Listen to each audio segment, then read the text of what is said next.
코로나 관련 소상공인에 대한 손실 보상 문제를 두고 여야가 서로에게 공을 넘기고 있는데요. 이 100조 원 보상과 관련해서입니다. 민주당에서는 서로 합의를 해서 100조 원 추경을 처리하면 된다고 하고 있지만 국민의힘에서는 그건 여야 합의 문제가 아니라 여당이 정부와 상의할 문제라고 하고 있습니다. 김소현 기자입니다.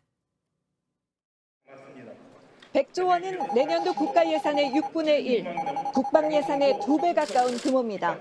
손실보상을 100조까지 늘릴 수 있다고 한 김종인 국민의힘 총괄선대위원장은 부처별 예산을 10%씩 절감하면 60조 원이 나온다고 했습니다.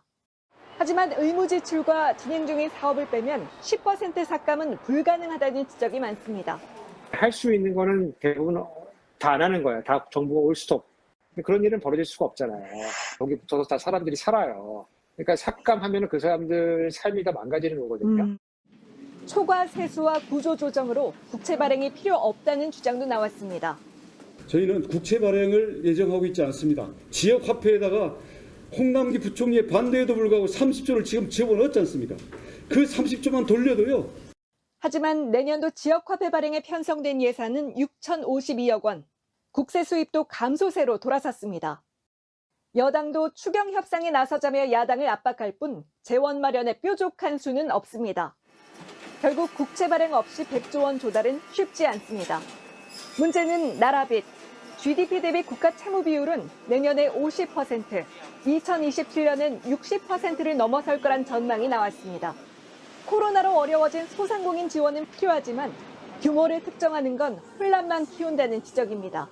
자영업자나 소상공인들에 대한 지원을 확대할 필요는 있고요. 현실적인 손실보상액들을 추산한 이후에 그 범위를 재정 내에서 관리 가능한 수준으로 정부와 여당이 먼저 협상하란 국민의힘과 야당이 먼저 나서란 민주당. 서로 공을 떠넘기기만 하고 있습니다. JTBC 김소현입니다. 12월 임시국회가 어제 시작됐습니다. 더불어민주당과 국민의힘은 코로나19 방역 조치로 큰 피해를 입은 소상공인과 자영업자들의 손실을 보상하기 위한 추가 경정 예산안을 놓고 신경전을 벌이고 있습니다.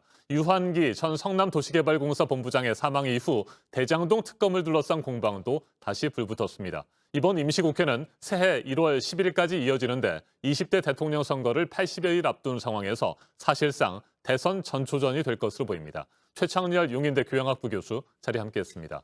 어서 오십시오. 네, 안녕하세요. 네, 추경 얘기부터 좀 해보죠. 100조 원은 내년도 국가 예산의 6분의 1이나 되는 막대한 예산입니다.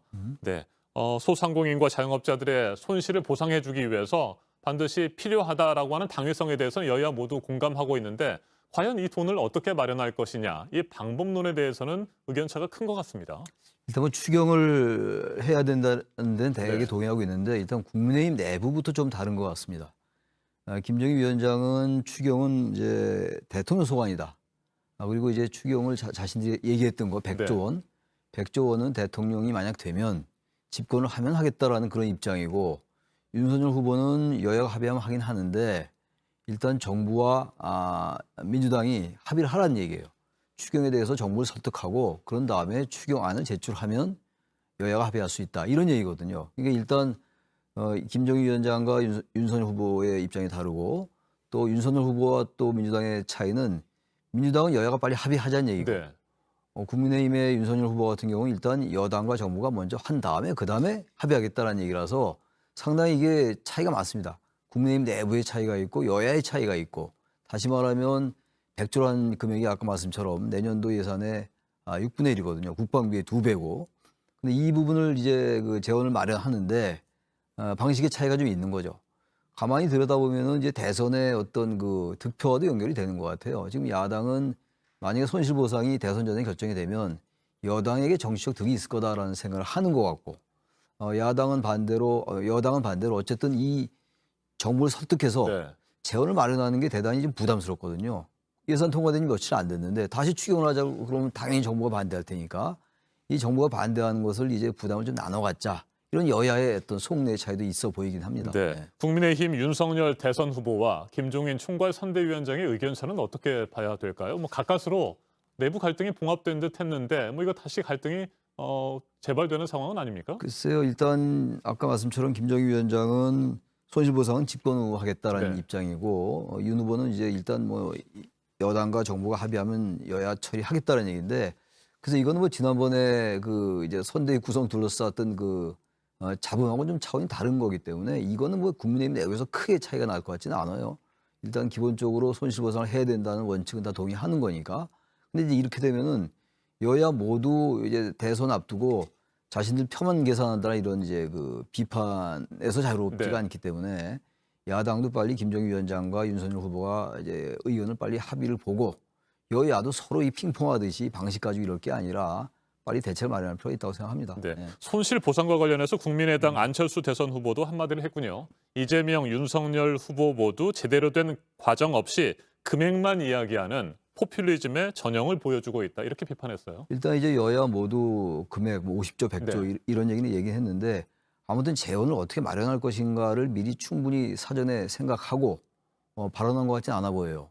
물론 이제 손실보상이 급하기 때문에 여야가 그렇게 얘기할 수 있는 거죠. 그렇게 얘기하면서 그러나 중요한 건 어쨌든 어떻게든 재원을 마련해야 되는 것이고 정부가 지금 예산 통과 얼마 안 된 직후 추경 마련하는데 부담이 있고 그렇다면 여야가 국채 발행한 다음에 나중에 어떻게 보전하더라도 빨리 이 부분은 합의하는 게 맞다고 생각을 합니다. 네. 네.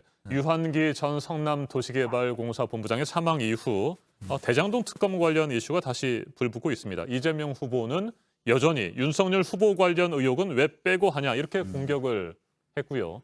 이에 대해서 윤석열 후보는 나와 관련된 의혹을 뺀 적이 없다. 당장 특검을 하자고 맞받아 쳤습니다. 뭐 그야말로 실체가 없는 공방이 지금 이어지고 있는 것 같은데 이건 어떻게 평가하세요? 그 특검을 뭐 여야가 이제 하자는 데는 동의를 했는데 그 이재명 후보도 처음에는 조건부 특검을 얘기하다가 무조건 특검하자라는 입장으로 바뀌었어요. 그리고 대신 부산저축은행 사건도 같이 하자. 윤 후보도 그 얘기는 미리 이미 했다. 네. 할 수 있다라는 얘기인데 지금 보세요. 지금 이 특검의 방식이 지금 국민의힘은 개별 입법을 통해서 하자는 얘기고 지금 국민의힘이 발의한 법안이 있어요. 특검 법안이. 민주당의 경우는 기존에 있는 상설 특검법까지 하자는 얘기예요. 그러니까 일단 이 접근 자체가 다르고 그리고 특검의 어떤 도입 방식, 특검의 구성이 다 달라요. 그리고 지금 이제 서로 뭐 부산저축은행 포함해서 하자고 하는데 지금 이게 이대로 공방으로 간다면 특검이 구성되기도 어려울 것 같고 만약에 구성돼서 수사가 진행된다 하더라도 대선 전에 지금 수사 결과가 나오기가 대단히 어렵게 됐어요. 물리적으로. 좀 그렇다 하더라도 대선 이후에 특검 결과가 나오더라도 특검을 빨리 해서 그 판단은 유권자가 하는 겁니다. 특검 이제 과정 중에 뭐 여러 가지 정쟁이 될 수 있다 하더라도 뭐 이 부분이 정쟁이 된 지는 오래됐기 때문에 이렇게 특검이 대선 전에 결과가 못 나오더라도 특검을 진행해서 그 결과나 논란을 보면서 국민들이 유권자가 판단하게끔 그 기회를 줘야 될 것 같아요. 네. 여야가 서로 아무 잘못 없다고 얘기하면서 특검을 하자고는 얘기하면서 서로 이제 속내는 서로 하지 않기를 바라는 뭐 그런 생각이 아닌가라는 생각이 돼요. 그러니까 지금 특검도 그렇고 코로나 손실보상도 그렇고 전부 대선 전에 모든 게 표와 연결돼 있기 때문에 아무것도 진전되는 것이 없다. 그런 비판을 안 할 수가 없습니다. 네. 말씀하신 대로 실체적 진실은 반드시 밝혀져야 되고 네. 정리될 필요가 있어 보입니다. 그런데 일각에서는 결국에 뭐 실제로 특검이 이루어진다고 한다면 얻는 것보다 잃는 것이 여야 모두 뭐 마찬가지로 더 많을 것이다. 뭐 이런 분석들 내놓고 있고 결국에는 시간 끌기에 나섰다 이렇게 봐야 될 것 같습니다. 그렇게 볼 수밖에 없을 것 같아요. 여야 모두 아마 이렇게 가서 특검을 하지 않기를 바라는 게 아닌가 그런 생각이 들어요. 워낙 두 이재명, 윤석열 후보가 사법 리스크가 있는 후보들이기 때문에 흔히들 뭐 그런 얘기 많이 하잖아요. 역대 최악의 선거다라는 얘기를 하는 게 바로 그 이유 때문이거든요. 결국 뭐 이렇게 하다 특검을 전 못할 가능성이 높다고 봐요. 네. 지난주 금요일부터 N번방 방지법이 시행됐습니다. 윤석열 후보는 검열에 공포를 안겨주고 있다 이렇게 비판을 했는데 이재명 후보는 사전 검열이 아니다라고 얘기를 했습니다. 이 사안은 어떻게 보세요? 근데 이 부분은 저는 사전 검열이라고 단정하기 좀 네. 문제가 있는 것 같아요. 이 법이 지난해 20대 국회 마지막 5월달 본회의에서 통과된 거예요. 네.